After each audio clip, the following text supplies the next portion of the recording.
indicar alguns livros que serão de muita valia se vocês quiserem aprofundar o assunto, né? E também os livros pelos quais eu me baseio aqui na aula também, né? Esse livro não ficou muito bem. Isso. Não ficou muito bom não essa imagem aí. É ruim. Bom, mas dá para entender o nome do livro. Então esse livro que nós estamos vendo aí é um livro que fala sobre parábolas, ok? Então ele é um livraço, né? Acho que tem quase 800 páginas. É um baita livro, explica tudo de parábolas, tudo. Né? É salgado. Esse aí é bem salgadinho, esse livro aí. Mas vale a pena, viu? Todos não, tem alguns. Tem todos. Ah, Daiane? Ah, Daiane, acho que. Mas já fala toda a nossa pessoa. Que é isso. Porque eu tenho coleção de livros que eu fico comprando. Inclusive, eu comprei 2 vezes, porque eu estava falando aqui. Comprou 2 vezes um livro, né? Vende o LX, Mercado Livre, pode pôr que vende. De vez em quando eu dou uma fuçada lá, geralmente tem.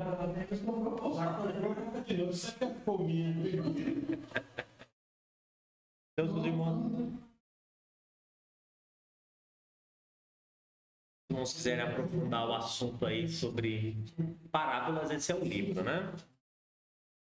Tem esses 2 aqui também, né, que fala sobre a origem do Novo Testamento, não só a origem, né, mas sobre os evangelhos e sobre esse da esquerda, né, fala sobre os evangelhos, uma boa introdução sobre os 4 evangelhos, e esse da direita fala também, só que ele fala mais no sentido de ver o contexto, como é que era feito as trocas, como é que era a família, como é que eram as relações, né? Então, é um livro bem interessante, dá para os irmãos ter muita informação, principalmente de contexto.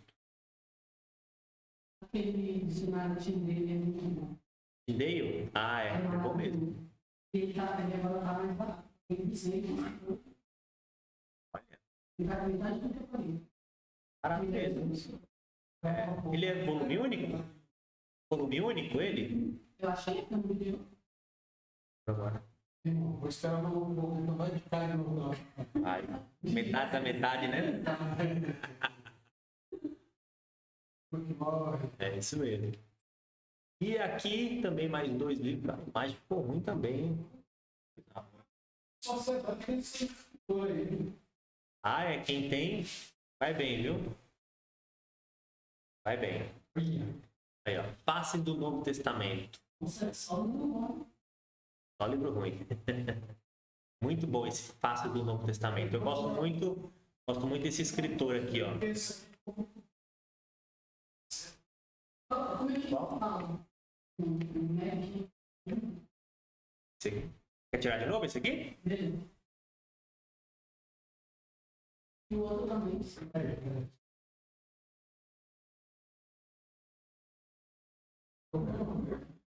Esse introdução aí, nossa. E o outro, esse aqui, né? Dá uma melhoradinha agora.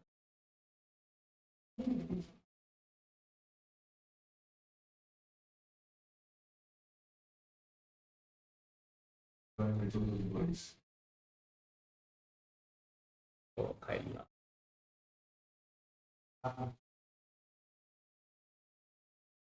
Esse aí, Face do Novo Testamento. Esse livro é muito bom mesmo. Os escritores são bons, né?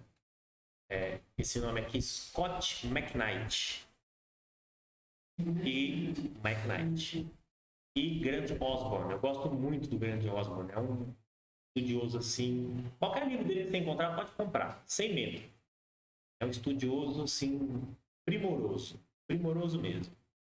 E esse aqui, a mensagem do Novo Testamento, não é um livro tão de estudo assim, mas tem muita coisa boa também. E por último, não menos importante, tem uma lição da Escola Bíblica Dominical. Foi em 2018. Fazem aí já 4 anos. E um dedinho. As parábolas de Jesus. Essa lição é muito boa. As parábolas de Jesus. Tem muita informação legal. Muita informação boa mesmo, né? Então, meus irmãos, por que eu estou insistindo nas parábolas? Porque o livro de vocês, ele já começa dando uma introdução ao Novo Testamento. Mas uma introdução ao Novo Testamento que se preze, precisa falar de parábolas. E a apostila de vocês não fala. Eu não sei por que motivo. Então eu tomei a licença aqui de preparar uma aula que não está dentro aí da apostila, tá? Se você quiser guardar, a gente não vai usar a apostila por hoje, tá? Então, porque eu quero ministrar uma aula aqui fora da apostila para a gente entender o que são as parábolas. Porque grande parte do material dos evangelhos é parábola. Então, você precisa entender o que é uma parábola. Qual é a finalidade de uma parábola? Qual que é o norte das parábolas? Né? Por que elas existem? Por que Jesus falou em parábolas? Né? Então, tem um caminho grande aí. Né? E esse buraco é fundo. Né? Então, vamos passar uma aula aqui falando de parábolas. Ok? Pode ser? Não está na lição aí, mas... Não está na apostila, mas... Vai ser uma lição aqui interessante para gente tirar nesta aula. Né? As parábolas de Jesus. Vamos lá. Parábola também não é uma exclusividade do Novo Testamento. No Antigo Testamento apareciam algumas parábolas, mas não tão profundas quanto as parábolas de Jesus. As parábolas de Jesus são únicas, né? E aí a gente pode ter uma ideia do que são essas parábolas e de como elas se comportam, quais são as suas finalidades. Então, primeira coisa, o que é uma parábola? Né? O que é isso? Que trem é esse? Né? Aí eu tirei lá daquele primeiro livro que eu passei, né? Essas mensagens aqui. O que é uma parábola? Então, a parábola é uma analogia ampliada utilizada para convencer, persuadir. Isso é uma parábola. Uma analogia ampliada. Então, é uma analogia de forma explícita ou implícita. E ela vale-se de um ou mais pontos de semelhança. Por exemplo, um discípulo é para Deus o mesmo que um escravo é para o seu senhor, no que diz respeito às suas obrigações irrevogáveis. Né? Então, o que ele está dizendo aí? Uma parábola, eu me deparar com uma parábola, eu preciso ter em mente que Jesus está usando uma história para ilustrar uma outra coisa. E dentro dessa história, existem pontos que ele chama de ponto de semelhança. Né? Ponto de semelhança.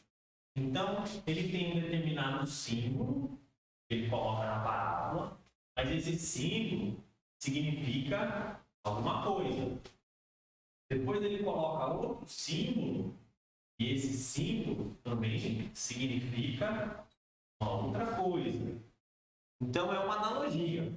Ele está usando um símbolo, né?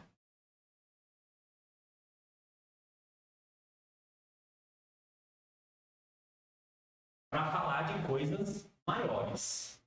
Ele está usando um símbolo para querer falar uma outra determinada coisa. Então, uma analogia, depois eu vou dar um exemplo, né? Pegar uma parábola como exemplo, e aí a gente vai ter uma noção de como isso é importante no ministério e nos ensinos de Jesus.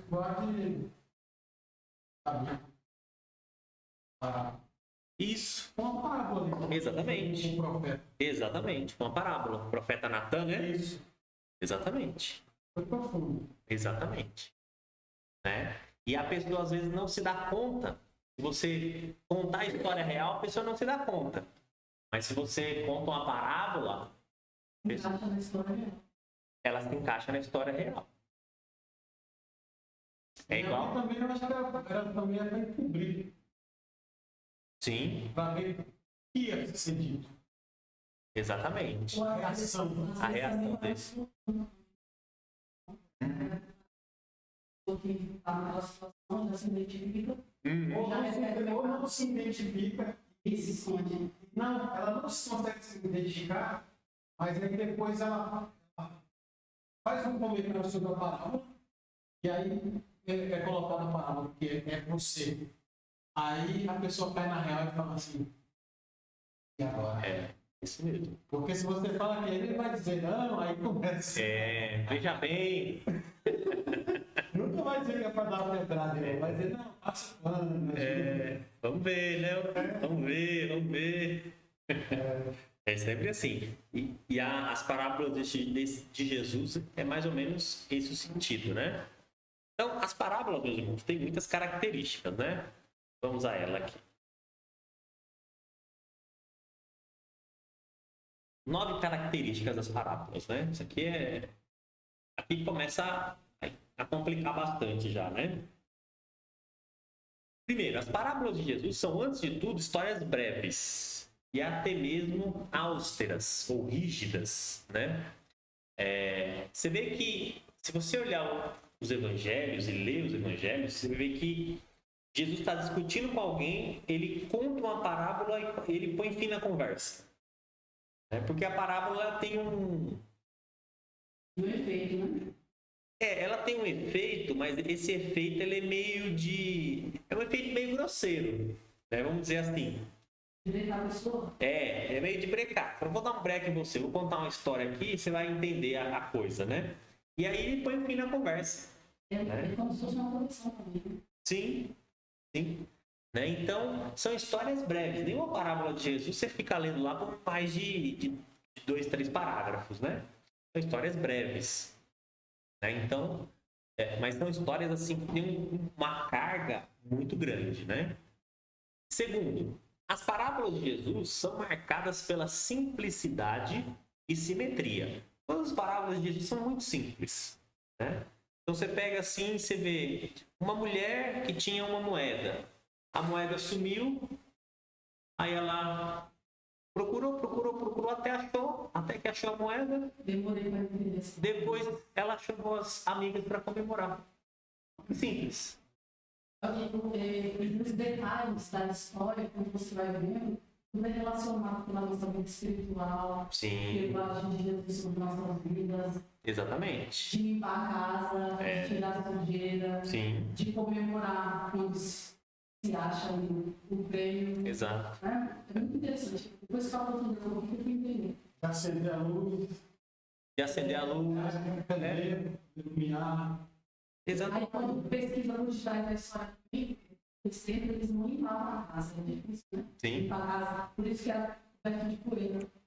E não se achava nada, por isso que a gente limpava. É o pecado escondido. Sim. E aí, exatamente. E aí o que acontece? As parábolas, além de ser uma história assim, muito simples, né? Ela tem uma simetria. Né? O que é uma simetria?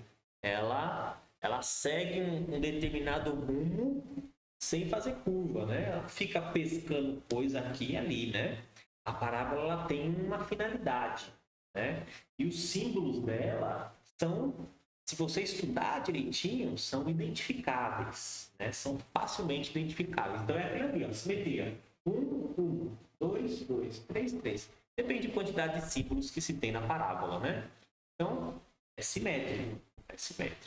E falava também que o próprio Deus, quando ele queria ensinar, ele só queria que alguns entendessem. Isso, essa Aí ele dava um prumo, aí eles ficavam na cara, depois eles tinham a questionar Jesus. Exatamente. Olha, para vocês eu falo abertamente. Falei parábola para todos, para vocês não revelam o que é. E aí ele dava um significado. Exatamente. Esse é o principal ponto pelo qual ele falava em parábolas, né? Porque nem todo mundo era para entender. Era para entender aqui.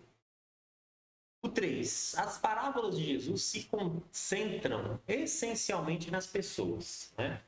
Raramente uma parábola fala de outra coisa a não ser as pessoas.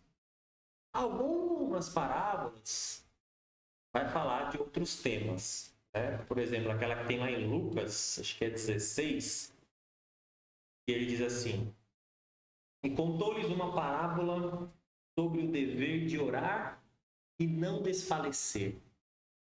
Aí ele conta uma parábola de que uma mulher tinha uma causa perante o juiz. E essa mulher sempre ia lá no juiz e resolva minha causa. Resolva minha causa. Aí diz que o juiz ficou enfesado, né? Infortunado. Eu não tenho ninguém, mas essa mulher tá me infernizando, né? Português meu aqui, né? Filha do Léo. Filha do Léo, né? Essa mulher tá infernizando, então agora eu vou resolver logo a causa dela, né? E aí ele vai e resolve. Então é o dever de orar e não desfalecer. Essa é uma das poucas... A persistência, o valor da persistência. Então essa é uma das poucas parábolas que não tem como finalidade as pessoas, uma pessoa, né? Tem como finalidade uma causa, que é a perseverança na oração. Porque lá fala que o juiz ele não teria nem a Deus nem aos homens. Isso. Então não adiantava ter que clamar por Deus para ele resolver o que ele fala. Simplesmente pelos homens também. Exato. Mas pela persistência, aí eles dão exemplo para nós com Deus. Mesma A coisa. persistência na oração. Para alcançar, né? O objetivo de Deus, né? Exato. Sim. Isso mesmo. Então, quarto, as parábolas são descrições fictícias, tiradas da vida cotidiana. Nenhuma parábola, meus irmãos, aconteceu de fato, né? Elas são histórias inventadas, né? São histórias criadas por Jesus para chegar a um determinado fim. Aquelas histórias são histórias que não aconteceram. Tem gente que toma parábola como se algo tivesse acontecido. E não. E não. São coisas que foram elaboradas. Eu acredito que Jesus ele elaborou dele se encaixa na vida das pessoas que acontece hoje. Né? Poder não ter acontecido, mas sim. se cumpre nos nossos meios aqui hoje. Sim. Filho pródigo. E você tem que fazer. Certamente. E vamos falar disso também. E as antigas, agora do Antigo Testamento do Natan, sim, foi algo que ocorreu. Uma parábola em cima do fato. Sim, exatamente. É tipo assim, né? A gente está. Mas também não aconteceu de fato. Sim. Exatamente. Quando Deus levantou o maravilhoso. Exatamente. Agora, ele diz o quê? Eu fui levado em visão. Pegar trabalho no Espírito, não fala de ossos. E aí o Senhor manda uma profecia. Ninguém pensa. A realidade mesmo não se materializou ninguém. Não. Quem morreu, morreu. Felizmente, né? Continuou seco, o vale não seco, né? Exatamente. Ele olhou para as pessoas falando isso aí e era assim, não na verdade. Né? Mas não na visão dele. Só na visão dele. Mas isso acontece com as parábolas também. Por isso que essa aula aqui é importante, viu? A quinta.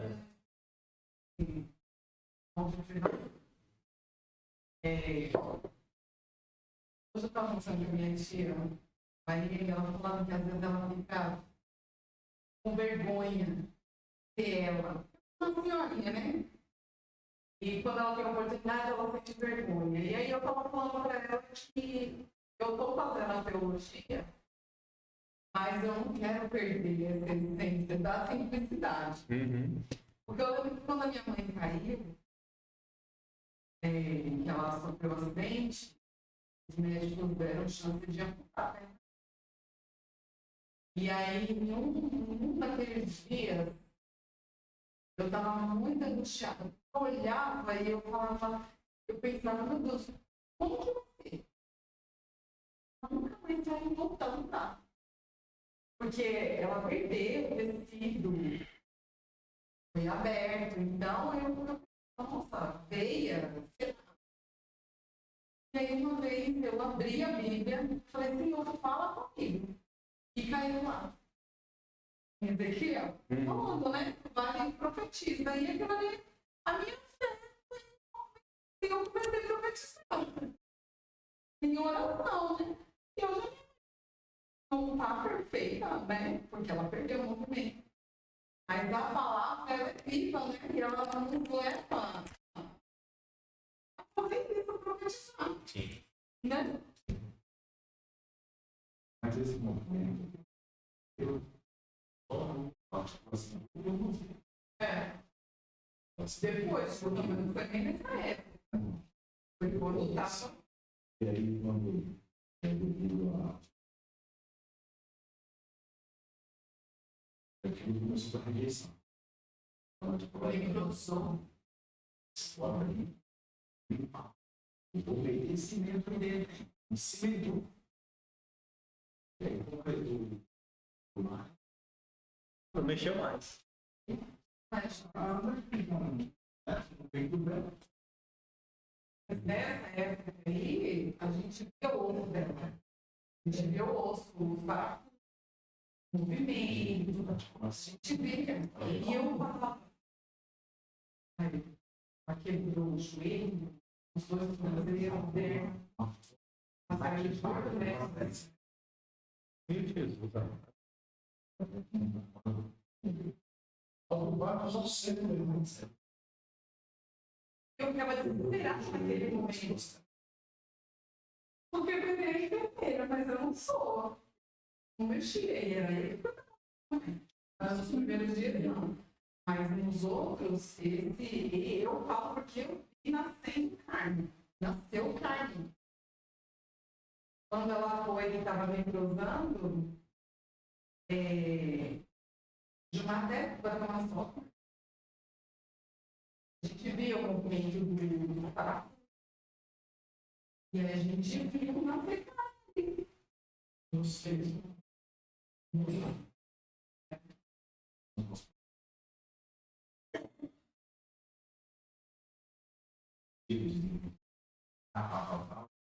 Ele viu a situação que estava daqui para lá.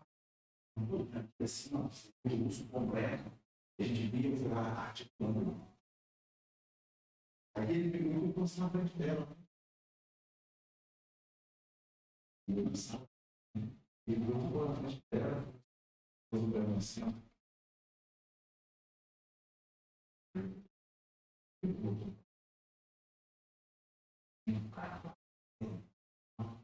Puxa, não vejo. Ele se consegue.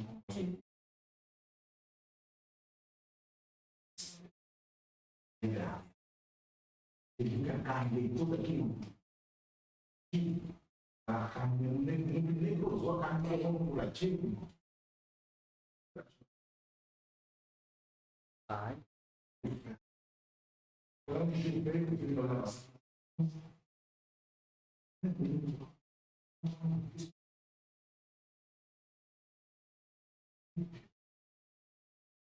Essa não é assim.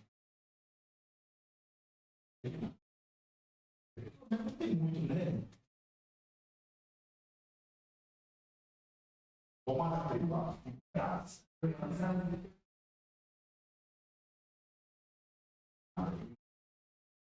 Esse negócio aí para embora pra cá. Por isso eles têm que conversar. E os médicos que é complicado. Nós porta fora. Esse negócio aí, esse negócio aí, para te ver embora para casa. Vamos dar um exemplo. É carne igual como força. Hoje está no dia, não é?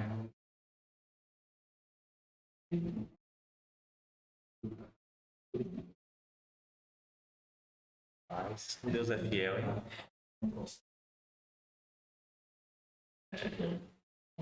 É mesmo. Coisa, hein? É, Deus é bom mesmo, né? Aqui a quinta característica das parábolas, né? As parábolas são atraentes. Em que sentido que elas são atraentes, né? Ela geralmente tem uma pergunta a ser respondida, né? E às vezes ninguém consegue responder essa pergunta. E aí você fica matutando, né? Fica matutando aquela coisa, né? É igual a literatura de sabedoria. Quando a gente estudou a literatura de sabedoria, Jó, Provérbios, né? Ali a gente falou, para entender aquilo, você tem que ir matutando aquele, mastigando aquele negócio ali por vários dias, né? A parábola, ela faz referência a isso também, né? Porque você não consegue, às vezes, achar uma resposta de pronto. Tem que ir ali matutando, até você achar de fato o que ela significa. Então, ela é atraente nesse sentido, né? Você fica ali pensando naquilo, o que significa, né? E aí vai dias, né? A sexta, as parábolas são contadas dentro de um contexto. Isso aqui é muito importante, meus irmãos. A parábola, ela tem um pano de fundo. Elas não são jogadas ao vento assim, né? Ah, vamos dar uma parábola aqui, estão fazendo nada? Não, não é assim. Né? Não são histórias contadas para dormir, né? Não. São histórias que têm um fundo, um contexto. E quando você vai ler uma parábola, se você não entender o contexto, o que ele está falando aí naquele contexto, você se perde inteirinho. Né? Se perde inteirinho. Jesus ele conta parábola para os discípulos, mas também ele conta parábola para os publicanos e pecadores. Ele conta parábola para os fariseus. Ele conta parábola que serve para os dois. Agora, como é que eu vou saber disso? Tem que saber o contexto da história.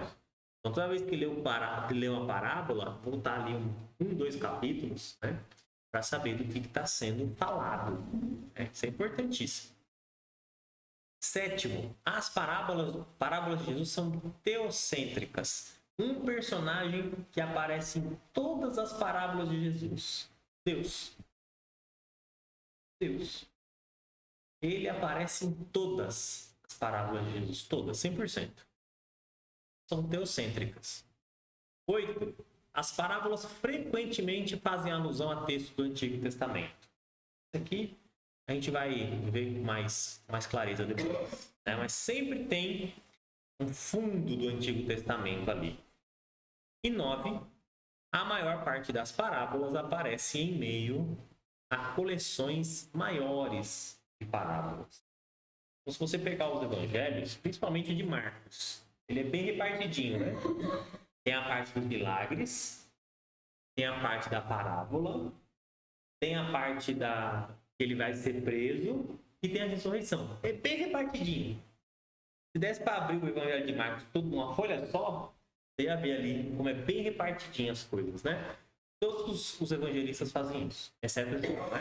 João não tem parábola nenhuma, é o único que não conta parábola nenhuma, é João.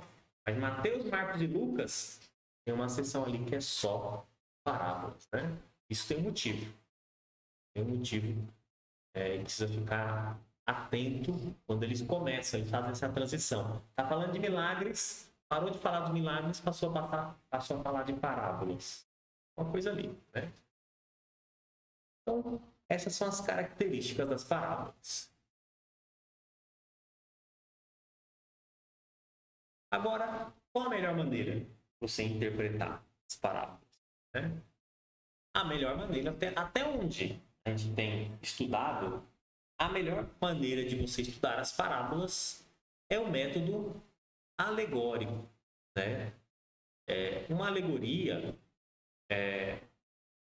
não quer dizer... A alegoria tem um sentido bastante amplo, né? Mas uma alegoria é algo que... Oh, tá bom, irmão. É que o Gilmar acabou de descer aqui, não sei se ele... Pode ser. O método alegórico, meus irmãos, é um método de correspondência. É basicamente isso aqui. Ele usa um símbolo para falar de uma coisa concreta. Isso é uma alegoria. Isso aqui, basicamente, é uma alegoria. O segundo ali, ele diz, tipicamente, uma alegoria é definida como uma série de metáforas correlatas. Então, metáfora correlata. Um símbolo significa alguma coisa.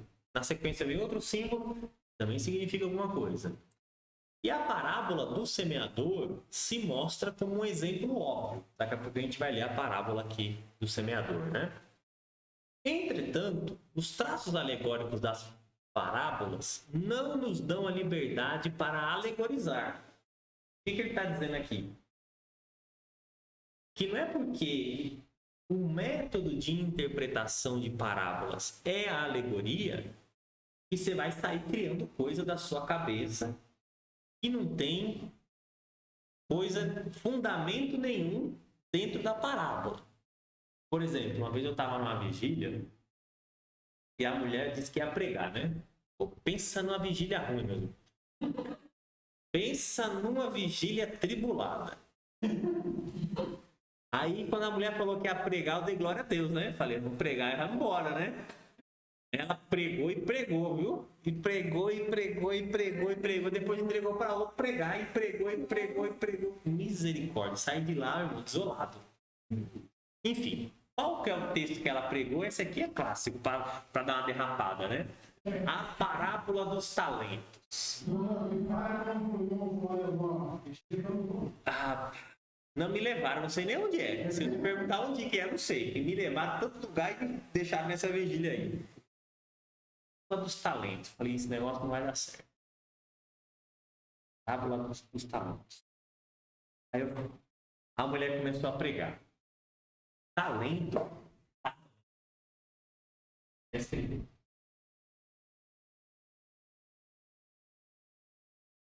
Talento na Bíblia é uma moeda que existia na época de Jesus. É uma moeda que tem muito valor. Vamos supor, era uma moeda de 50 centavos. Tinha moedas menores. Né? O denário, por exemplo. Ou outra moeda. Aqui é a do meio, vamos dizer assim. A moedinha do meio. Não é muito pequena. Não era R$1 nem 25 centavos. Exatamente. Não era R$1, mas também não era 25 centavos. Era 50. Né? Aí a mulher, ele tá talento lá. Nossa, já até imagino o talento que ela achou. Aí tá. De ser ativo. Sim, não. E ela misturou talento na cabeça dela. Talento era igual dom. E dom espiritual ainda. Aí ela diz assim, para dizer na pregação, né? E se Deus te deu um talento, dom. Tá fazendo alegoria. Tá fazendo alegoria, que não tem nada a ver com a parábola. Deus te deu um talento e você não usa esse talento. Você está omitindo. Você está não sei o quê. Você precisa usar um talento. Fazer assim. Muita gente recebeu o talento de Deus, mas não usa. Eu olhando, meu Deus, de onde essa mulher está tirando isso? Talento é uma moeda, irmão. Só moeda. Então, ela... Se a gente no português, se eu disser assim, irmãos, qual que é uma palavra sinônima de talento? Eu poderia dizer, é dom. É na nossa língua. Nós estamos falando da Bíblia. Nós estamos falando de 2000 anos atrás. Talento não tem nada a ver com dom. Então ela puxou uma alegoria da cabeça dela. Não tem nada a ver com isso. A parábola não está falando de dom. E não está falando de você esconder o dom. E não está falando de você enterrar o dom. A pessoa tinha enterrado o dom. Muita gente tinha enterrado o dom e precisava, né? Então, aí você fazer na hora que falava do outro que aplicou. Então, quer dizer, ele aplicou o dom e o dom multiplicou, ele começou a fazer. Exatamente. Não sei o quê. Daria para fazer isso, né? Já que você está. Exatamente. Então, meus irmãos, veja que ela tirou a alegoria da cabeça dela. Não tem nada a ver com a parábola isso daí.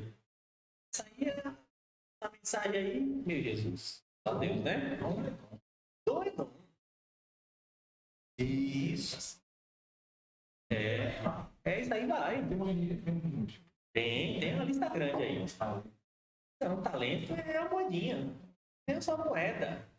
Então, quando eu falo que o método de interpretação da parábola é uma alegoria, não quer dizer que eu vou sair puxando coisa da minha cabeça assim. Não, isso aqui é aquilo.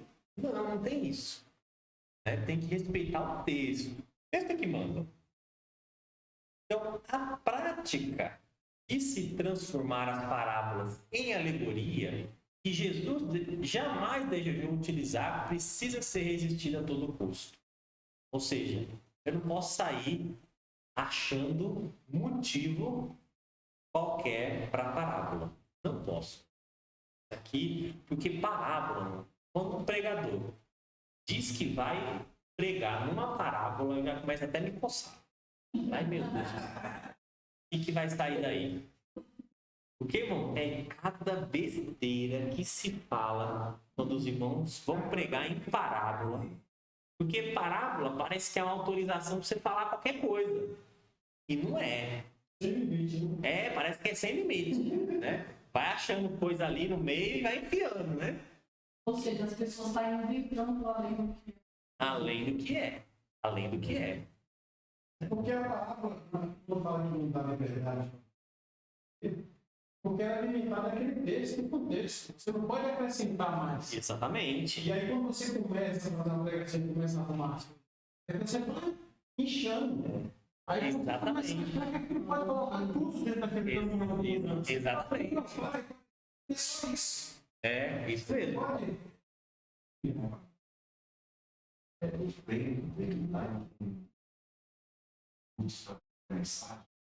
Mas o texto você consegue resumir. Isso. Porque é isso que o Romário falou. O texto é aquilo, não dá Mas antes de você começar a fazer, e agora? É isso mesmo. É isso mesmo. Eu ia até trazer para os irmãos teve uma época na história da igreja que esse método alegórico era o pessoal que enchia linguiça. E tem um determinado cidadão chamado Agostinho, ele tem uma parábola conhecida, né, dele, que é a parábola do bom samaritano. Rapaz, até o burro que o homem coloca em cima do burro, né? O doente, ele coloca em cima do seu animal, né? Ele fala, até o burro tem uma função. Ele disse que o burro era o pecado, acho que era isso. Ele disse que o burro era o pecado. Quer dizer que o pecado que trouxe Jesus? Né? Não, o pecado carregou aquele homem. Ele não pôs o burro e o pecado saiu carregando até na estalagem. Então, e ele é pecado. É cada coisa, né? As pessoas têm medo de pegar. Exatamente. Então, uma pessoa hoje quer dar nome, né? Essas coisas, né? quer dar nome. Então, assim, fica achando pelo em ovo. Essa é a. Pra resumir. O que ele não quer dar nome, ele inventar. Inventar, porque é outro. Ele inventa aquilo que não tem a lógica. Malazarte, o famoso Malazarte. Ele inventa.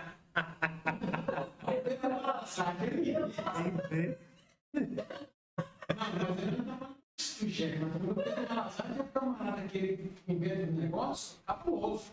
Um negócio que ele inventa. Ele está no local, ele está cozinhando na panela de pressão.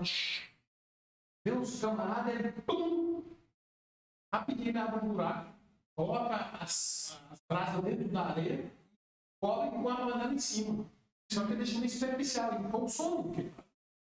Aí a panela continua cozinhando, porque ele já está cozinhando. A brasa está embaixo, escondida. Ela passa, o que é isso daí? Pode ser uma nova direção, porque cozinha sem fogo, sem nada. Veja que eu posso ficar nesse camarada. É mesmo? O cara está cozinhando, o cara, poxa, é só colocar dentro da cozinha. O cara conta e vai embora. Ele fala do outro lado. Então, quer dizer, esse é o termo Malazarte. Ele inventa coisa que não existe. É isso mesmo. O cara põe o negócio para cozinhar na panela, vai cozinhar, sem fogo, vai embora. É igual o burro, Pois é. Tá vendo? Tem que tirar isso. Pois é. Isso é muito da época. A pessoa falar aquilo que ela na verdade. Aquilo que ela pensou, ó, talvez. Igual como eu falo aqui, uma segunda fica demorando, não tá na irmão, eu tô falando, gente. Então você sabe que aquilo ali é uma fala dele, pode achar que é o que não, mas ele não tá dizendo que é aquilo, né? Ele não tá pondo uma pregação como verdade. Sim, exatamente. Exatamente. Então esse é o ponto, né?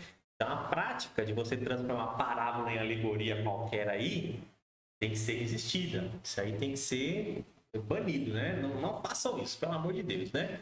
E por último ali, buscando a intenção ilocucionária. A intenção ilocucionária. Qual que é a intenção ilocucionária? É a intenção principal, né, da parábola. A intenção que Jesus quis dar à parábola, né? O objetivo que ela foi contada. O objetivo pelo qual ela foi contada. Essa é a intenção ilocucionária, né? Então, basicamente é isso.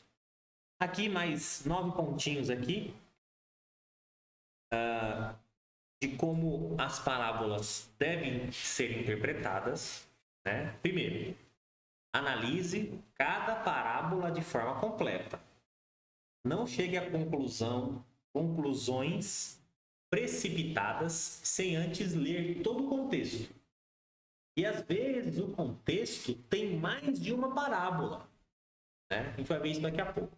2. Ouça a parábola sem pressuposições referentes à sua forma ou significado. Então não vai só porque você leu talento lá, talento é dom.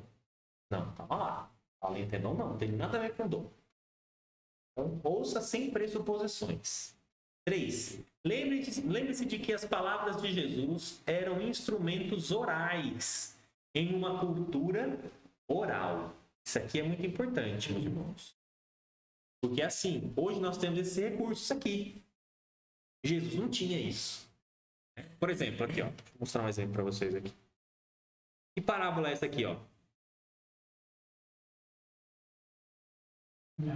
É do semeador. Quando você olha essa imagem, você já mata, né? Os passos, você já vê. Isso. Isso. É, aqui você já mata, né? É, exatamente, foi aí. Quantos passos ali por meio? É. Agora, Jesus ele não tinha esse tipo de recurso, né? Ele precisava contar, bem contado. Exatamente. Isso. Mas os pontos aqui, eles Não é aquela mocinha que escreveu aqui? Não é uma mocinha que escreveu na mão? Não. Quando escreveu assim. É quase igual. Só que hoje não existia. onde eles carregam as mentiras dos organismos. Olha aí. A equipe vai na frente, Cavando. por exemplo,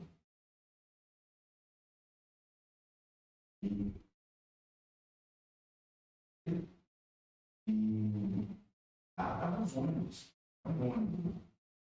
Só ônibus e 2, 3 ônibus só contínuos.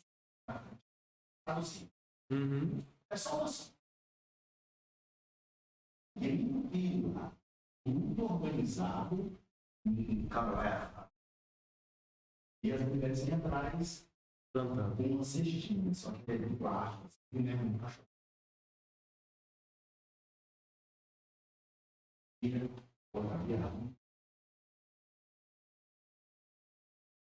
primeira irrigada, aquela estafa de uma. Então, mais.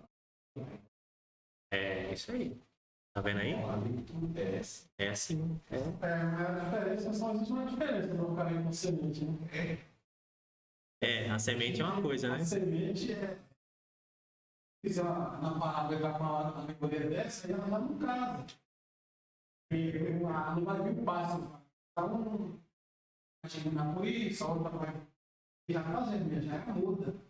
A semente ela vai começar, ela vai cair, vai morrer. Quando você enterra, e começa a parte. Isso. E aí eu vim, Hoje, os estão assim, tão bem realizados, que às vezes a gente vê que não existe mais um plantio assim.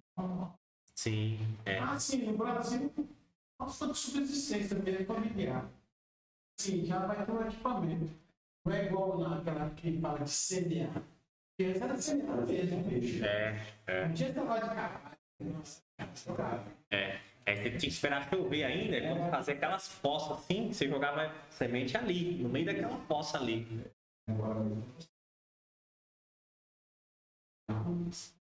Isso.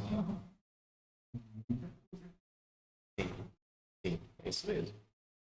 E continuando aqui, meus irmãos, o 4. Se desejarmos conhecer a intenção de Jesus, precisamos procurar ouvir a parábola da mesma forma que uma pessoa da Palestina a ouviria naquela época. Isso aqui é difícil, hein?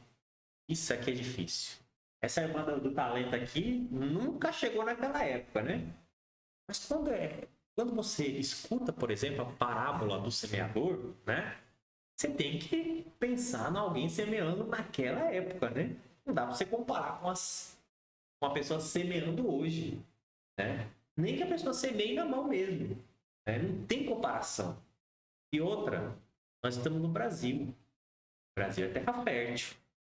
Se eu plantar um pé de qualquer coisa, vai nascer. Lá não, lá estão no meio de um deserto. Estão no meio de um lugar que só chove 2, 3 vezes por ano. Então, pensa num cenário, né?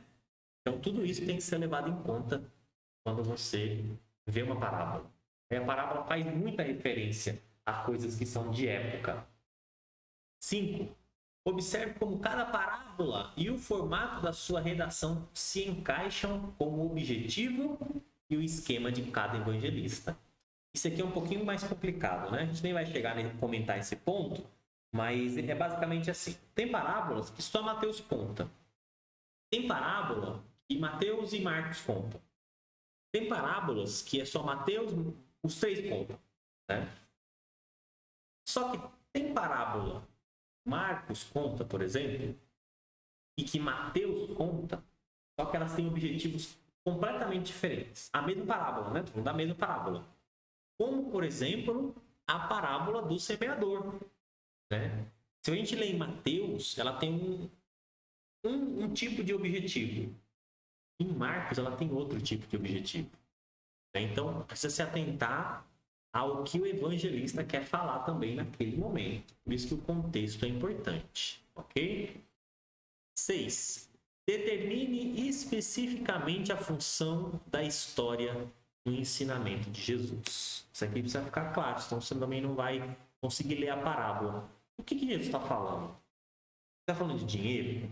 Está falando de oração? Está falando de salvação? Então precisa determinar o que ele está falando. De arrependimento, né? E aí por aí vai. 7. Dedique uma atenção especial à regra da ênfase final. Isso aqui eu coloquei.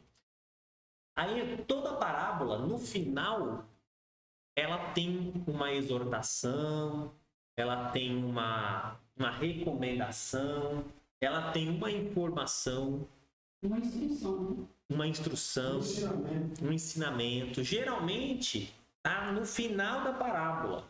Então ali você tem que dar uma ênfase final. Geralmente, nem sempre, né? Então, por exemplo, as pessoas dizem assim: muitos são chamados e poucos são os escolhidos.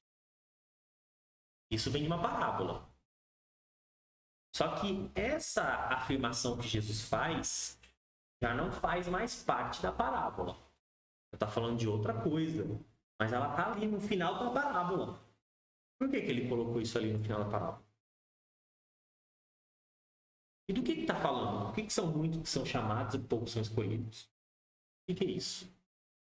Eu creio que o entendimento de que muitos são chamados e poucos são escolhidos é que a palavra de Deus ela é pregada para toda criatura. Mas de todas as criaturas, quantos que vão ser os que vão ser escolhidos? Então, assim, a palavra do semeador. Ela é pregada. Agora, quem vai vender? Quem são os chamados escolhidos? Chamado é para todos, mas não os escolhidos. Aí vem a parte que Deus, se ele conhece o coração, ele sabe. Então ele vai lançar. Aí eu levo até, não pode fazer alegoria sobre isso, mas quando você semeia, são a semente de bom. E o joio e o trigo.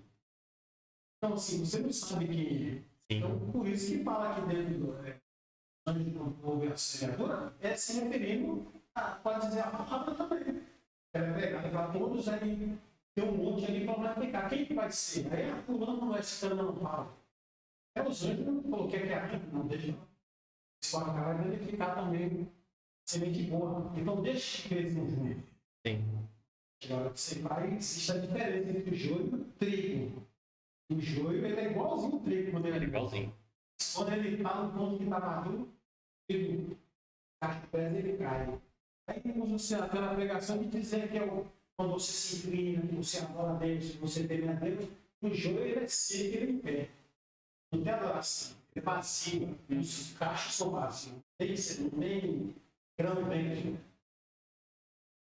O cacho é vazio, ele é seco. E aí você arranca, é igualzinho, só que ela tem que pegar e você vai tirar. Você faz. E eu tinha a impressão que o joio, irmão, você vê como é que é a mente do ser humano. Não tinha entendimento do que era o joio, eu se imaginava assim. Eu achava que o joio era como se fosse um sinalzinho preto, coisa que ia dar diferença assim. Que era, e não era algo igual. Que era um semente de coisa, mas eu achei que era diferente do outro. Aí quando eu via, isso aqui é diferente do grão, desse aqui é escuro, é isso aqui. Não tem nada a ver. São muito parecidos. São idênticos, até você tem ponto no crescimento. Chega no limite da colheita, aí você já sabe quem é quem. Na colheita, que se separa. É isso mesmo. Esse é uma divulgação.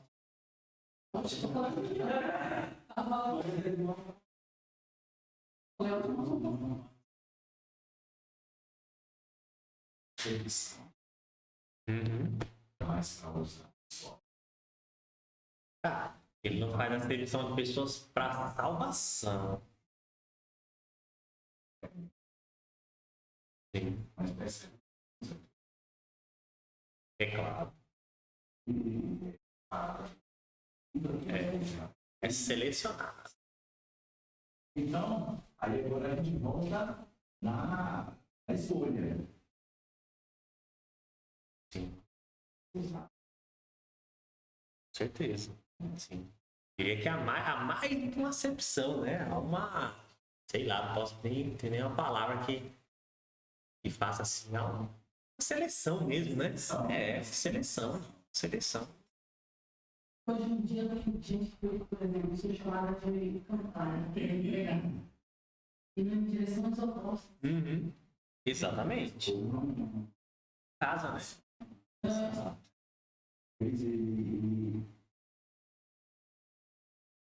Exatamente.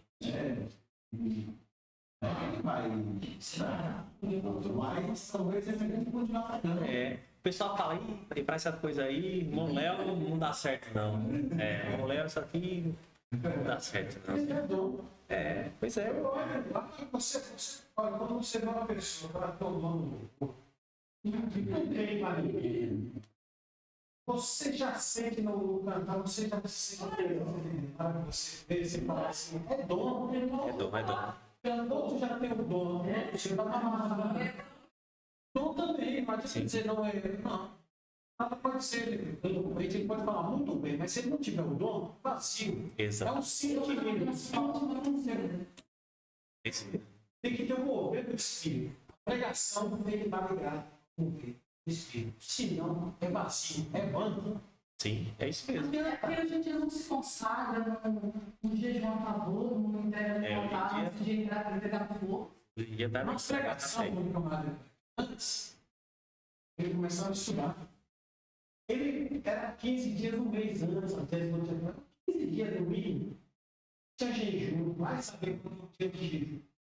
Oração, consagração, meditação na palavra. Miguel, o segredo aí. É isso mesmo. A comunhão. Agora o camarada já vai lá e já quer só abrir a Bíblia. Tá. Exatamente. Aí abre na frente dos irmãos e fala, irmão, você não quer errar, não. Abre a salva, né? Caralho, falou um negócio que o pastor falou assim,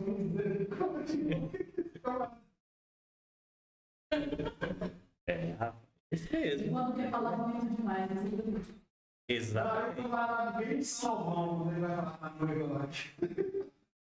No caixa de uva, Ixi, meu Deus. mas se for vermelho, É terrível, terrível. Tem uns irmãos que só Jesus.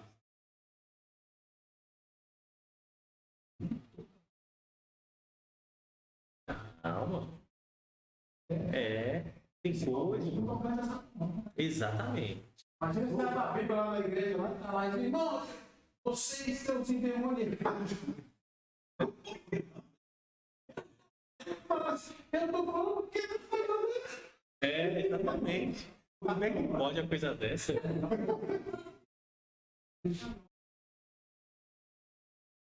Exato. Exato. mas é como uma escola bíblica, né? É no estudo, né? Você estuda, né? Casar. Você está dentro do tempo, mas não é você abre no tempo. Imagina você vai ler lá no livro. Sim. Eu vai lá e abre lá. Rapaz, pelo amor de Deus, aí vai falar assim. Aí ele abre Apocalipse. Aí vai ver na parte assim, você vão ser queimados no fogo do inferno, no fogo do inferno. Irmão. Exatamente. Presepada, né? É preservado. É mais morta, é mais morta. Então, acontece, isso acontece demais. Só Jesus, viu? Então, ênfase final 8. Observe onde os ensinamentos das parábolas se mesclam com os ensinamentos de Jesus em outras porções da Bíblia. Então, o que acontece? Jesus, geralmente, ele repete os ensinamentos dele. E os escritores também repetem os ensinamentos dele. Então, às vezes, a parábola ela está contando um ensinamento que Jesus já deu em outra parte daquele livro. Você precisa ir até essa outra parte, ler também o que ele ensinou e vai te trazer maior clareza. Isso aqui é um pouco mais difícil de fazer, né? Mas com uma boa Bíblia, que tem aquelas referências, você consegue chegar, né? Consegue chegar. Estou estudando, né? Não tem segredo. E o 9, por último, determina a intenção teológica e o significado da parábola. Toda parábola tem uma intenção teológica e um significado. Isso aqui precisa ser determinado, né? Então, toda parábola tem isso. A gente vai partir para os exemplos agora para ficar mais claro. E a parábola do mestre? Do fazendeiro. Qual que é a do fazendeiro? Fazendeiro, que ele tem sua fazenda e ele deixa os seus servos tomar conta da fazenda. E aí a vinha e tudo, aí depois ele manda o filho dele. Olha só. Sim. Primeiro ele manda, acho que ele manda o empregado lá. E o que eles fazem? Eles sempre cacete, né? Arrebenta ele e manda ele embora, sem nada. Aí depois, aí chega lá e fala pro fazendeiro o que aconteceu. Aí ele fala assim, então eu vou mandar meu filho que eles vão respeitar ele, que é como se você está me representando. Aí manda o filho dele. O filho dele vem, eles não só batem, eles matam. Eles matam o filho para ficar com a herança. Ficar com a herança, exatamente. Isso daí é representando a Cristo, né? Aí nós já vamos Isso. e os discípulos, a gente vai entender como se fossem os profetas. Exatamente. Né? Que vinham, traziam mensagem, aí falar, pode, mas matou alguns profetas. Mas ele está dando aquela. E aí por último fala, meu filho. Vão respeitar. Vão respeitar, porque ele está me representando. Muito pelo contrário, aí que eles. É isso mesmo. Então vamos ler essa parábola daqui a pouco. Vamos ler. Ela faz bastante sentido. Vamos ler daqui a pouco. Vamos ler daqui a pouco.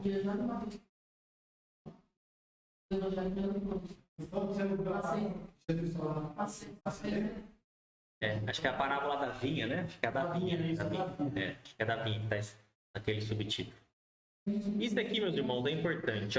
Tome nota. As parábolas de Jesus não revelam de forma alguma a totalidade da teologia cristã.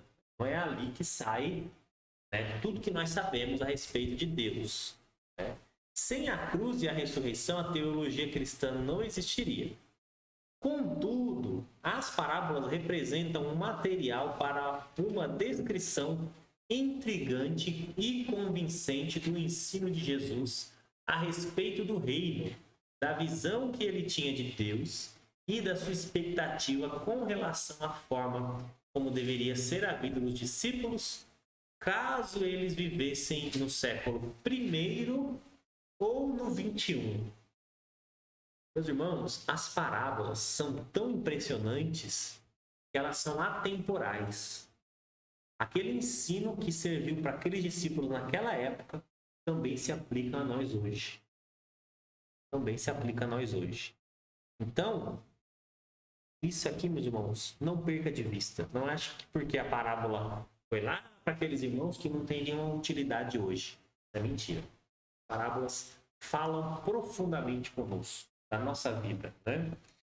E agora, entrar pelas parábolas mesmo, né? A parábola por excelência. Marcos, capítulo 4, dos versos 1 a 20. Ninguém entende parábola se não entender essa parábola específica. Vamos ler? É aqui em Marcos 4 que Jesus explica como devem ser lidas as parábolas. Diz assim: voltou Jesus a ensinar à beira-mar, e reuniu-se numerosa multidão a ele, de modo que entrou num barco onde se assentou, e afastando-se da praia. E todo o povo estava à beira-mar na praia. Assim, lhes ensinava muitas coisas por parábolas, no decorrer do seu doutrinamento. Ouvi, eis que saiu o semeador a semear. E ao semear, uma parte caiu à beira do caminho, e vieram as aves e a comeram. Outra caiu em solo rochoso, onde a terra era pouca, e logo nasceu. Visto não ser profunda a terra, saindo, porém, o sol a queimou, porque não tinha raiz, e secou-se. Outra parte caiu entre os espinhos, e os espinhos cresceram e a sufocaram, e não deu fruto. Outra, enfim, caiu em terra boa, e deu fruto, e vingou e cresceu, produzindo a 30, a 60 e a 100 por um. E acrescentou: quem tem ouvidos para ouvir, ouça. Rapaz, é a parábola do semeador, né? Aí o que aconteceu? No decorrer do texto. Quando Jesus ficou só, isso aqui é interessante. Os que estavam junto dele, com os 12, o interrogaram a respeito das parábolas. Ele lhes respondeu: a vós outros vos é dado conhecer o mistério do reino de Deus, mas aos de fora tudo se ensina por meio de parábolas, para que vendo não vejam e não percebam, e ouvindo ouçam e não entendam, para que não venham a converter-se e haja perdão para eles. Rapaz, Jesus aqui bateu forte aqui, hein? Para que eles não entendam mesmo, para que eles não se convertam e para que eles não tenham perdão. Ele está citando Isaías. Isaías fala esse texto aqui. Lá no Isaías 6. Depois lá que tem aquela visão, né? Deus fala justamente isso em Isaías. Eles vendo, não crerão. Ouvindo, não entenderão. Não se arrependerão e não haverá perdão para eles. Então Jesus já está falando por parábolas, justamente porque alguns não vão entender. E aí ele vai dificultar mais ainda, né? Falando por parábolas, né? Então, que tal o negócio? Mas tem mais. E aí diz assim... Porque eles estavam vendo, irmão. É tipo assim, fala assim, peraí. Os sinais que eu faço. Ele tinha que falar assim, gente, não sempre crer em mim, por isso, por aquilo, pelas obras que eu faço. Tira dinheiro do meu pai. Me julgue pelas obras. Exatamente. Não me julgue por olhar para mim e dizer que eu sou do carpinteiro, que eu sou isso, que eu sou... Pelas obras. Exatamente. Se as obras são boas, posso eu fazer a obra boa de mim mesmo? Aí é onde tinha a dissensão, que muitos falavam, peraí, mas não está endemoniado aí, viado. Isso. Pelas obras. Vai endemoniado, quem vai fazer a perfeição cega? demônio, vai descrever, é paralítico, aí começa. Exato. Eles queriam ver o milagre. Exatamente. Mas um não, mesmo vendo o milagre, me dá um sinal. Aí começava, né? O que você quer, meu amigo? Um sinal? Tanto de sinal que tá tendo, tanto de prodígio, Tanta milagre, coisa. que você nem viveria, então tá fomentando Jesus. Não é que eles queriam ir no prato. Se ele fizesse, Não ia acreditar, não ia exatamente. acreditar. Não era mais um que ia acreditar. Tinha 1000. Você quer mais um acreditar? É igual Exatamente. no dia de hoje, irmão. É a mesma coisa. Se tem milagre na igreja e você não acredita, você vai falar, então cura fulano que eu acredito. Não vai acreditar. É isso mesmo. É isso mesmo.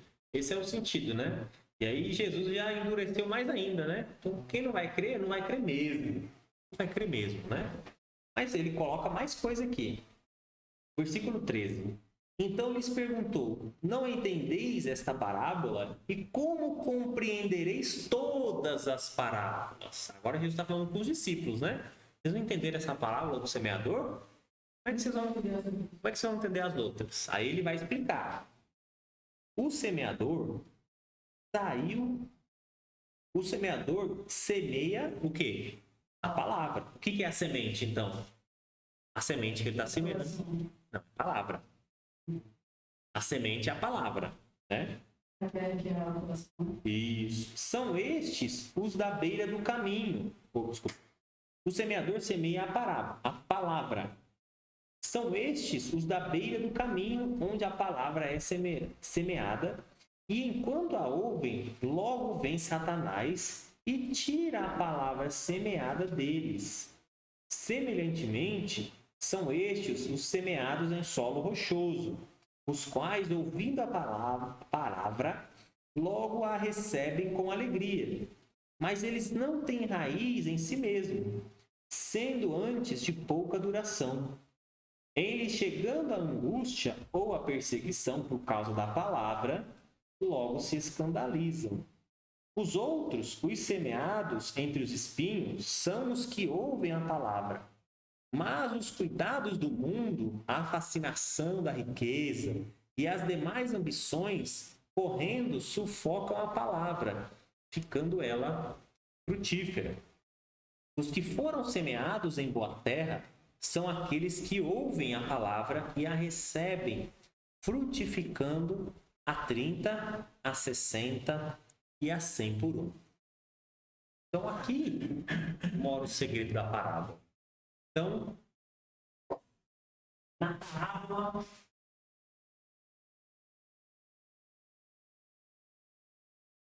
do semeador,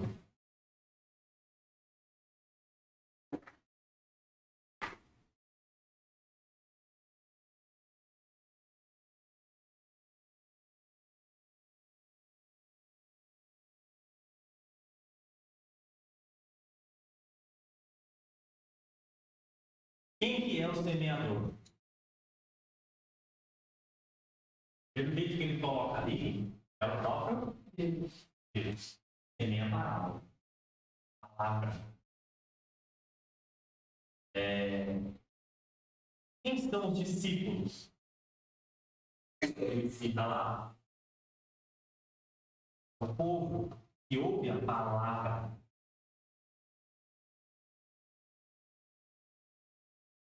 Aí você tem uma, duas, três,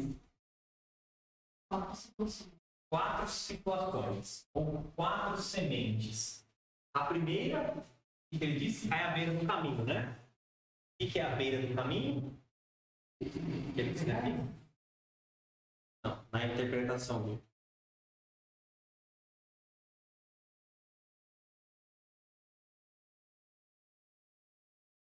A beira do caminho é Satanás. E logo que a palavra é semeada, Satanás vem e toma rapidamente. Aí de novo, a segunda situação. O que semeia em solo rochoso faz ouvindo a palavra, recebe até com alegria. Só que o que acontece? Não tem raiz. E aí os pau vêm. Isso aí já dá para entender do coração duro. Isso. Não tem raiz. O terceiro, semeado entre os espinhos, são os cuidados desse mundo. A pessoa tem mais preocupação com as coisas do mundo do que com as coisas de Deus. E por último, o último é isso, a boa terra, que é semeada. A gente faz essa parábola, alegoria. Buscar primeiro o reino dessa terra e as palavras do será acrescentado. Essa é uma alegoria bem ruim, né? É isso, né? Aham, sim. Prosperidade nada mais do que isso. É, Só exatamente. ensina disso. Isso. Salvação, a justiça.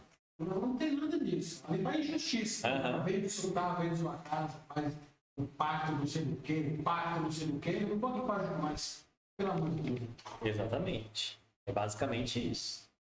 Então, quando você olha, essa parábola aí é explicada pelo próprio Deus, pelo próprio Jesus, né? Então, você conhece. Então, veja que cada fator na parábola, ela tem um correspondente, né? Então, isso é alegoria. Também sempre fazendo ele ter dois filhos. Ele fala para o primeiro, fala assim, vai lá e cuida dos animais. Tipo assim, vai lá e faz isso. Aham. Aí ele fala assim, eu não vou. Isso. E ele sai com raiva assim e some. Aí o pai fala para o segundo, vai lá e faz. Ele fala, pode deixar, vai que eu vou. Aí ele sai. Aí o que acontece no meio do caminho? Acontece o seguinte, que um que falou que não ia se arrepende e vai lá cuidar da fazenda que o pai pediu. E o outro que disse que ia, no caminho falou assim, eu vou errar. E eu apenas ele perguntou assim, qual dos dois que fez melhor? Qual dos dois que obedeceu? Tipo assim, né? Qual que se justifica dos dois? O que falou que não ia e foi, ou o que falou que ia e não foi? Exatamente. É isso mesmo. Esse é o ponto, né? Ao ponto de uma pergunta de que às vezes você fala que não vai fazer uma coisa para Deus, você vai lá e faz. Eu falo, deixa comigo, irmão, eu tô lá, bora, irmão. Eu vou lá, chega em casa ele, nem hora nem para dormir. E o outro que fala assim, chegar no. Quem que foi que fez a aula? O que disse? O que apareceu? Né? Aí o camarada está contando, fala, não, tá tudo certo. Eu vou ficar com piorado. Não deixa comigo, irmão. Depois lá o coitadinho que não falou nada, deve ter estar aí. Eita, tá roubado, né? Não, velho.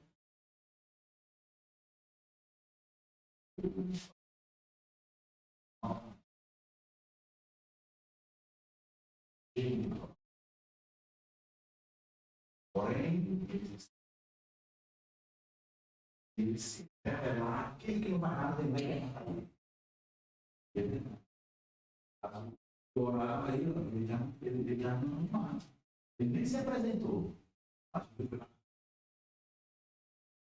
É isso mesmo. É isso aí. Todo mundo a ver navios. Ficar todo mundo a ver navio. Espera no busão e não. Bem. Vamos entrar aqui, meus irmãos, pelos exemplos. O primeiro exemplo que eu quero tomar com os irmãos é Mateus 25. Que é uma parábola que eu tenho estudado aí de alguns dias para cá. E aí ela basicamente cobre boa parte daquelas regras que a gente viu lá agora há pouco, né? A parábola das 10 virgens. Diz assim: então o reino dos céus será semelhante a 10 virgens que, tomando as suas lâmpadas, saíram a encontrar-se com o noivo. 5 delas eram nécias e 5 prudentes. As nécias, ao tomarem as suas lâmpadas, não levaram azeite consigo. No entanto, as prudentes, além das lâmpadas, levaram azeite nas vasilhas. E tardando o noivo, foram todas tomadas de sono e adormeceram. Mas à meia-noite ouviu-se um grito: eis o noivo, saía ao seu encontro. Então se levantaram todas aquelas virgens e prepararam as suas lâmpadas. E as nécias disseram às prudentes: dai-nos do vosso azeite, porque as nossas lâmpadas estão se apagando. Mas as prudentes responderam: não, para que não nos falte a nós e a vós outras. Ide antes aos que o vendem e comprai. E saindo elas para comprar, chegou o noivo. E as que estavam apercebidas entraram com ele para as bodas, e fechou-se a porta. Mais tarde chegaram as virgens nécias, clamando: Senhor, Senhor, abre-nos a porta. Mas ele respondeu: em verdade vos digo que não vos conheço. Vigiai, pois, porque não sabeis o dia e nem a hora. Então, eis aí a parábola de Jesus. Quando eu me deparo com essa parábola, vamos copiar aqui, posso? Sim. Quando eu me deparo com essa parábola, a primeira coisa que eu tenho que fazer é dar uma voltadinha lá no contexto para ver o que está acontecendo, por que Jesus contou essa parábola. Né? Contou de alegre. Foi bem profundo, né? E é muito famoso. Na sequência eu vou falar isso. É isso mesmo. Mas quando eu vou olhar 10 virgens, eu descubro que ela está num contextão, que é Mateus 24 e 25. Só que para eu entender a parábola das 10 virgens, eu tenho que entender esses 2 capítulos. E esses capítulos começam assim, ó. Lá no 24. Teve Jesus saindo do templo, ia se retirando quando se aproximaram dele seus discípulos para lhe mostrar as construções do templo. Ele, porém, lhes disse: não vedes tudo isso? Em verdade, eu vos digo que não ficará aqui pedra sobre pedra que não seja derribada. No Monte das Oliveiras, achavam-se Jesus assentado, quando se aproximaram dele os discípulos em particular e lhe pediram: que tal por lugar, hein?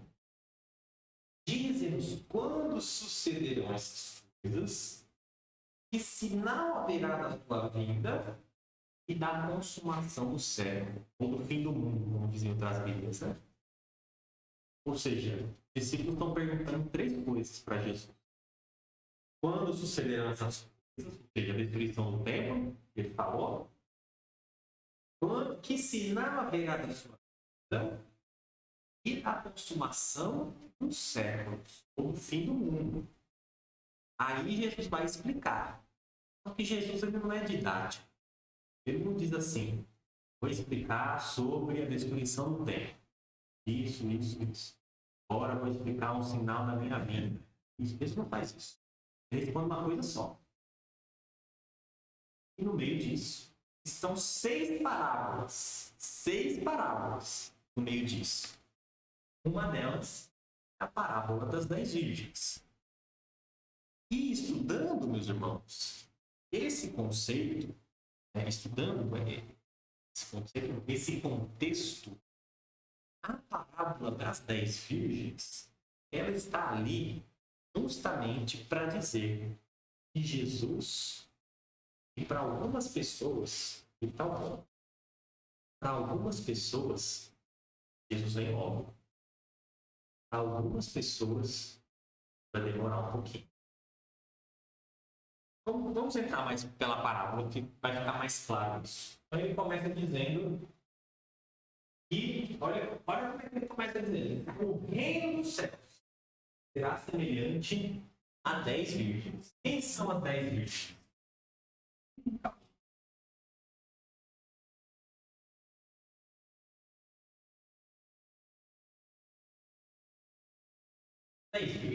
A igreja.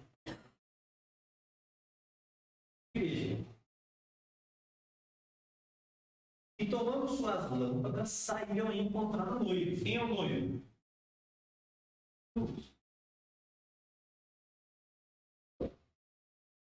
Está o sermão prontinho para vocês.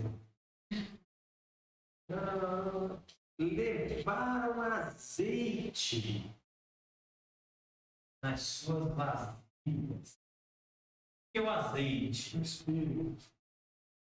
Tudo do Espírito. Não, é a fé. Vou dizer por quê depois. Isso aqui confunde muito. Levaram azeite, mas adormeceram. Meia-noite ouviu-se um grito: eis o noivo! Então levantaram aquelas luzes e prepararam as suas lâmpadas. Nosso azeite. Saindo para, versículo 10, saindo para comprar, chegou o noivo. Estavam apercebidas. Entraram com ele para as bodas. O que significa a chegada do noivo?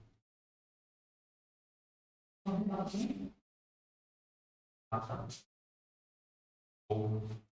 arrebatamento.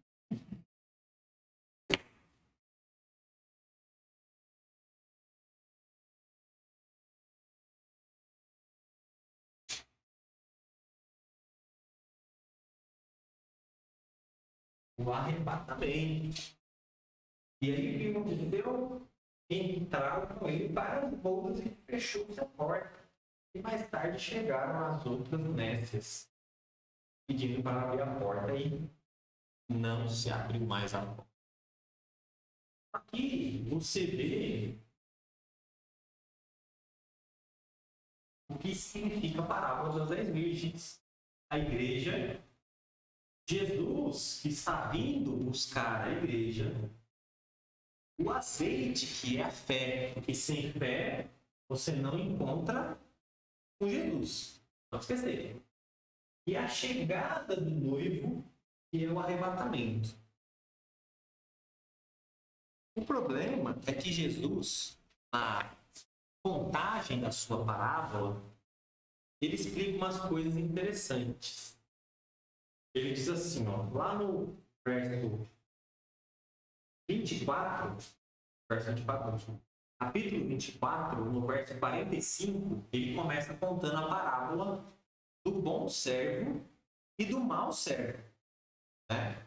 Quem é, pois, o servo fiel e prudente, que confiou os seus conservos para dar-lhe o sustento.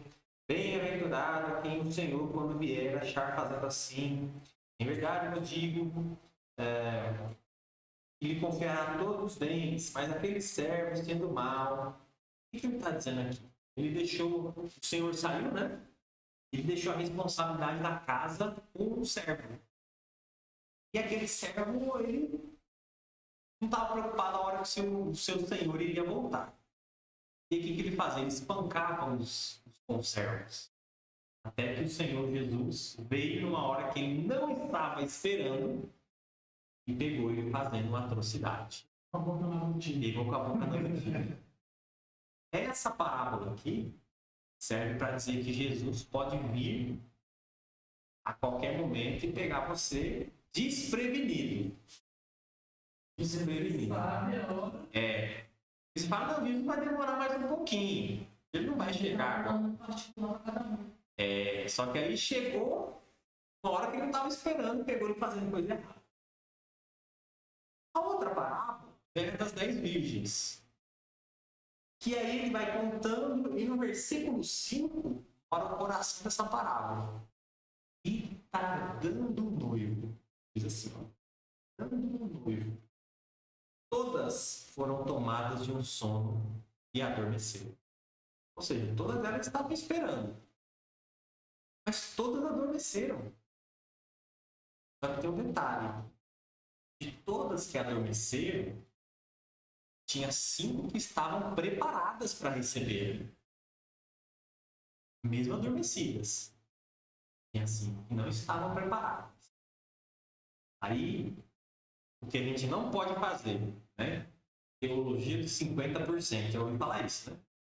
Teologia dos 50%. Quando Jesus voltar, só 50% da igreja que vai subir. Os outros 50% os 144 mil, né? Bom, isso não tem nada a ver. Com essa parábola aqui, não. Esse teologia de 50%, isso não é nem teologia, isso aí é alguém que pensou isso aí. Né? E do campo, que está no campo, será levado, onde ficará, onde estará não sei aonde. Isso. Aí vem também essa que dá essa. Exato, dá essa 50%, né? 50%. Ele estará dormindo e outro aí vai ser levado. Outro Isso. Eu falei, peraí, você Eu aqui sou. eu vou. Vou dar trombeta suave. Na casa dos que não crê, vai ficar o casal lá. A foto pra ficar, né? Vamos se você conectar, né? Se 4, se sobe 2, 2. Eu vou poder a minha boa. Se for nessa linha aí, amor, você isso, quer ir. E você tá pensando. Vocês são um só, não tem como subir um. Vai passar o facão, né? Vai tirar a costela de novo? Não. Você foi nessa linha, porra. Não sei se eu vou, não. Não sei se eu vou. Não me arrasta essa, não, eu não vou, né? Eu vou subir com a costela, eu vou ficar com o falta de um pedaço.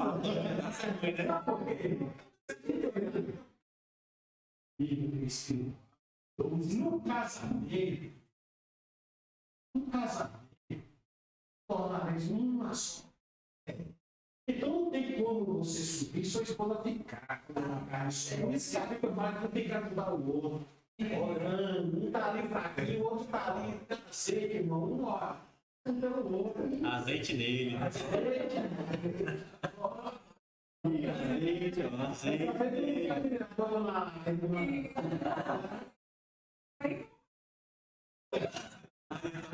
Não, nessa hora não cabe, né?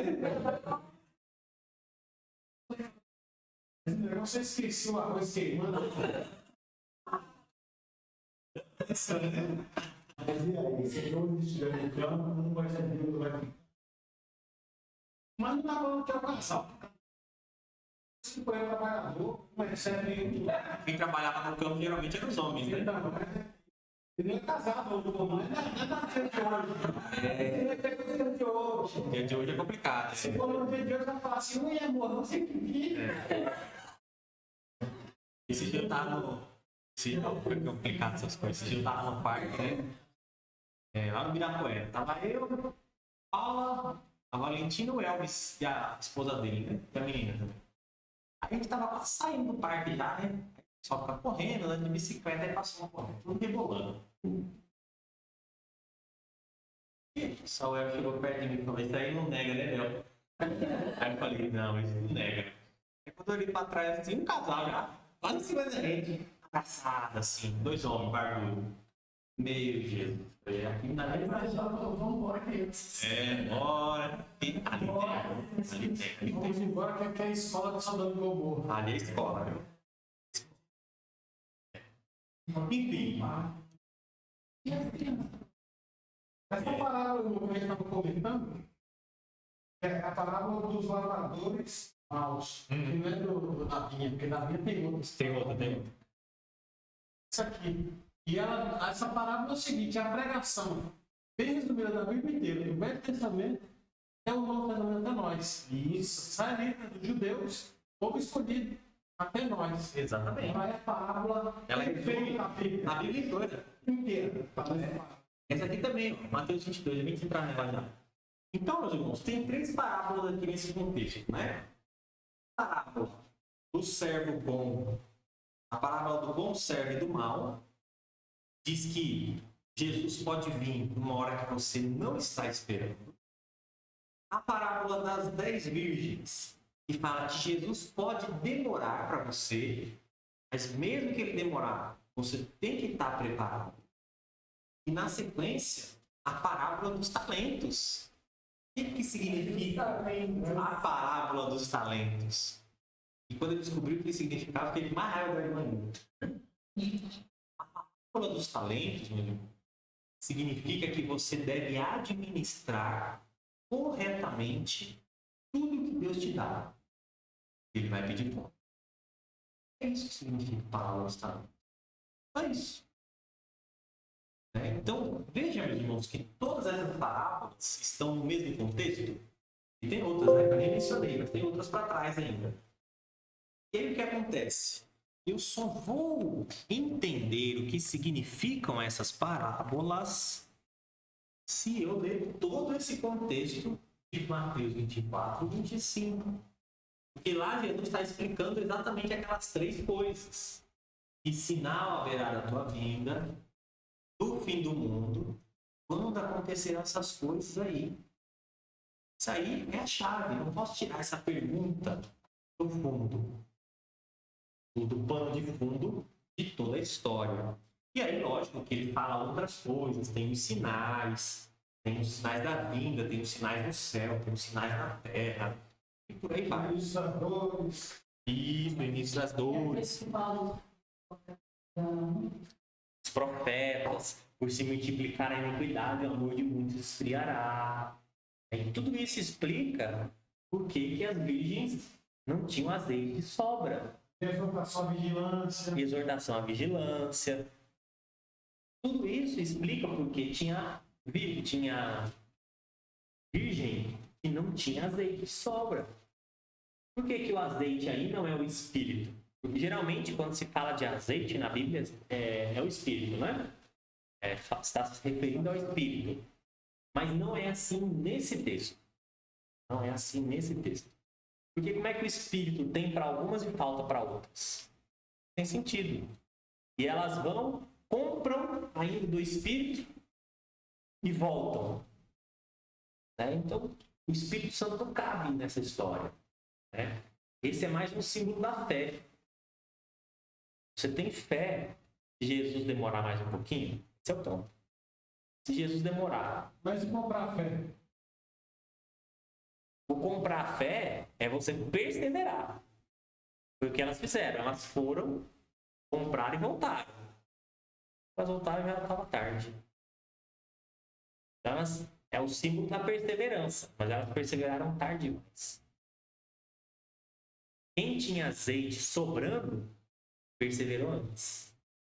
Antes dele chegar. Depois que ele chegou, não tem mais o que fazer.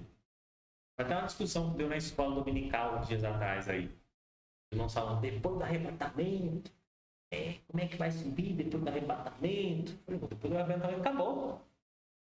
Tem que ter os irmãos falar na repescagem, né? O pastor até falou um dia desse tipo de doutrina também. Então os irmãos falam da repescagem. Eu levantei a mão e falei, mas não acredito em repescagem. Depois do arrebatamento, quem ficou, quem foi. Acabou. Não tem mais. Acho que eu vou salvar mais alguém ali. Não, aqui, ó. Parábola das 10 virgens. Quem foi. Pescagem, se fosse fazer tira de pescagem, então quando você morre, você tem a repescagem também. Porque Jesus voltou naquele momento para você. Exatamente. Você encontrou ali, aí você não estava pronto. Aí ele falou assim, agora, te dou mais uma chance. Peraí. Fala que você tem a oportunidade quando você está vivo. Exatamente. Então aí vai ter para outros não tem. Quem estiver vivo vai ter a chance de ir, o outro não tem. Então aí não é justo, é justiça. E Deus é justo, ele não volta atrás. Então eu acredito. Você tem a oportunidade quando você está vivo. Exatamente. Você tem a oportunidade até o momento que você tem um encontro. E nosso encontro, uns vai ser com a morte e outro vai ser no arrebatamento. Está pronto? Sobe, não dá, ficou. Agora eu morrer, não, peraí. Exatamente. Não, eu não fui na boa, agora eu quero a me corta no meio. Não foi no amor. Foi isso que o pastor falou. Não foi no amor, rapaz. Você vai na dor? É difícil no amor. E na dor, irmão? E na dor, como é que vai E ser? o cara tinha que é o seguinte, aí tu toma facada, morreu. Não, tipo. Então vem aqui, filho. Agora vai fugir de você. Exatamente. Você pega, agora você nega e o pai, não, o seu momento acaba agora. Ela cai na morte, agora fala assim, agora eu não te quero não. O cara passando, não dá bom. Aí tá vendo? Pensa uma pessoa que se joga no prédio e não morre.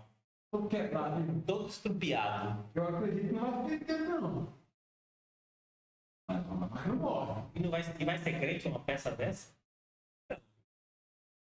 Então, eu levantei a mão e falei, não acredito em repescagem, não, viu? Esse azeite delas aí é um azeite realmente materializado. Sim. Exatamente. Exato. Isso. Aí não pode ser simbólico também? Tem que ser materializado. Materializado é que a gente pensa numa figura de que tá ali, que vai. Não, na verdade, ele está usando uma história, né? O azeite representa a fé, poderia ser oração. As orações, ninguém Ela tá em música, né? Eu entendi como.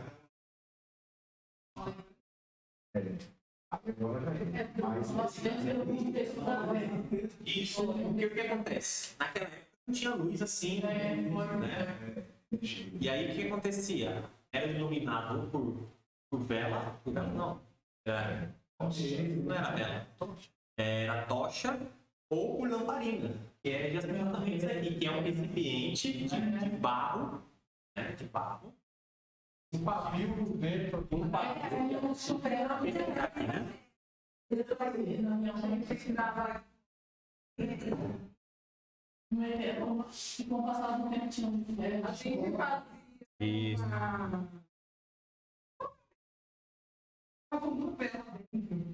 Um pó. Não, na minha mãe, lá quando eu era criança.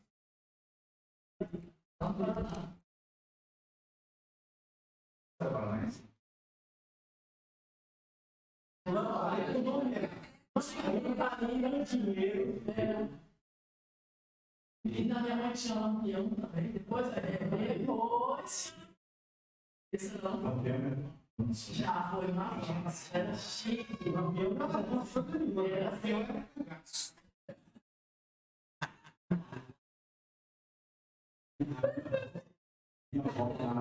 Lançava com arma de fogo. Aí, perigo, hein? Eu vou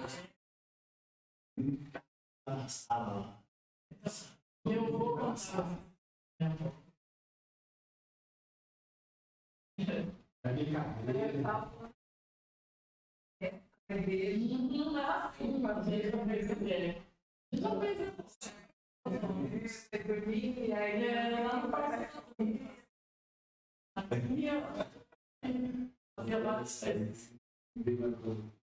Você faz também, uma churrasco para fazer também,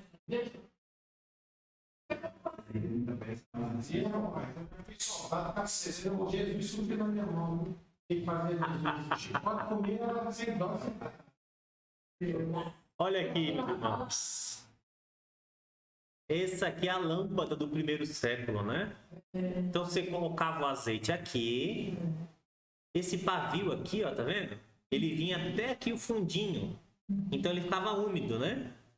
Para manter a chama acesa. O que acontecia? Quando o azeite ia acabando, a lâmpada ia se apagando. E aí, se você tinha azeite em reserva, você derrubava aqui. Igual o candelabro lá, tinha que manter essa dia não podia apagar. Exatamente. Era assim, Isso. Tem que colocar o azeite, tem que alimentar sempre para não apagar. Esse é o tipo de lâmpada que elas estavam usando naquele dia. Funciona. Óleo de cozinha funciona. Óleo de cozinha não sabe por quê? Funciona, sabe por quê? O que acontece? O pessoal usava antes. E lá usava azeite. Mas aqui o pessoal antes usava querosene. Não, querosene era tecnologia de petróleo. Volta. Por que eles matavam as baleias? Pela cultura do cachalote, para poder fazer o óleo de baleia. Porque as cidades eram iluminadas, não era nem na casa, era na cidade, nas ruas. Só colocava lá, agora era muito. Depois, quando veio o querosene, foi do petróleo. Depois veio para filha, o petróleo não existia isso, favela. Pronto, acabou a morte das baleias, não tem mais necessidade. Querosene. Aí o diesel não usa, porque pede muito, cheio, mas o querosene é diferente, assim, sempre tem ele meio. Funciona, né? Se colocar, funciona. Funciona, qualquer tipo de óleo que você colocar, funciona. Óleo de comida. Precisa do quê? Se você for pôr no óleo, não pega fogo assim. Óleo de cozinha, você vê na panela. A lá chega a 200 graus. Ele vai inflamar, é muito difícil. Agora, se você jogar água dentro, aí ele já vira vapor e ele pode caminhar. Pressão altíssima, não tem direção. Se o pressão tem, ele inflama. Oxigênio e pressão. Qualquer óleo inflama. Um barril, né? Vamos botar. Aí você tem que ter o quê? Você tem que ter o princípio do fogo, né? Precisa do combustível, o oxigênio, e no caso do panela, que veio junto com ele, é o condutor, que é tipo um papel, um tecido, No caso, que é o pavio, para umedecer, para ficar o fogo assim.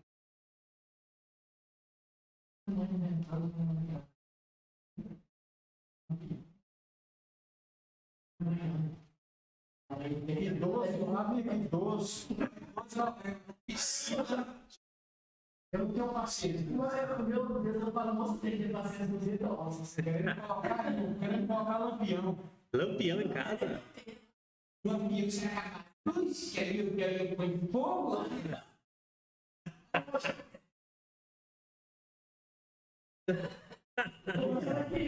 Sabe que comprasse na Mercado Livre aquelas camisinhas lá, tem as camisas lá. Tem. Aí você compra, coloca, depois você põe fogo e ela vem aqui com a cinza.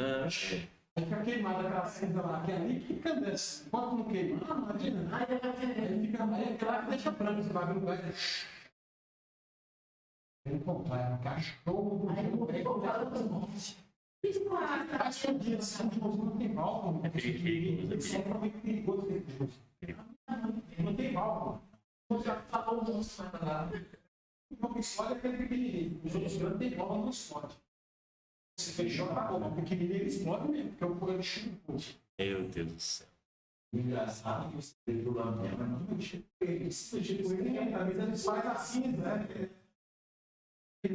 Você pegou ele de novo. Quer acabar. Se bater, eu vou tentar pegar ele, deu uma pancada. É cinza. Nossa. É como se fosse o filamento de uma lâmpada. Sim. O filamento da lâmpada está ali. Se você bater, soltou o filamento e acabou. E outro, nem barco ali. Diferença. Não barco. Ah, sim. Por isso que não queima. Antes, quando ele começou a inventar a lâmpada, eles colocavam um filamento. Só que como ele fechava e tinha oxigênio dentro, na hora que acendia o fogo, queimava. Queimava. Aí o sucesso veio o quê? Quando fez um barco que tirou todo o oxigênio. Aí quando acendeu, ela no vácuo não queima, porque não tem oxigênio para queimar o filamento. Entendi. Olha que Aí é o inteligente. segredo de Toshin tá aí. Por isso que não tem lá que fica esbranquiçada dentro de pleitosa, Sim. porque ela tem um pequena trinca, um pique do ar para ela. Entendi. Ela perde o barco. Se acendeu, ela vai. Fica branco igual leite dentro. É isso mesmo. O oxigênio que queima, que oxida, né? Sim. Oxidação. Agora, uma Luzia querendo um lampião. Uma Luzia querendo um lampião foi a melhor de todas, né? Salva a situação. Ai, ai. Pra gente terminar, meus irmãos, Mateus 22. Essa aqui é a mais clara do que o sol do meio-dia, essa parábola aqui, né? Parábola das bodas. Diz assim, ó. De novo, entrou Jesus a falar por parábola, dizendo-lhes: o reino dos céus, ó, de novo, o reino dos céus, hein? É semelhante a um rei que celebrou as bodas do seu filho. Então enviou os seus servos a chamar os convidados para as bodas, mas estes não quiseram vir. Enviou ainda outros servos com esta ordem, dizendo aos convidados: eis que já preparei o meu banquete, os meus bois cevados já foram abatidos, e tudo está pronto. Vinde para as bodas. Eles, porém, não se importaram e se foram um para o seu campo, outro para o seu negócio, e os outros, agarrando os servos, os maltrataram e mataram. O rei ficou irado e, enviando as suas tropas, exterminou aqueles assassinos e lhes incendiou a cidade. Então disse aos seus servos: está pronta a festa, mas os convidados não eram dignos. Ide, pois, para as encruzilhadas dos caminhos e convidai para as bodas a quantos encontrardes.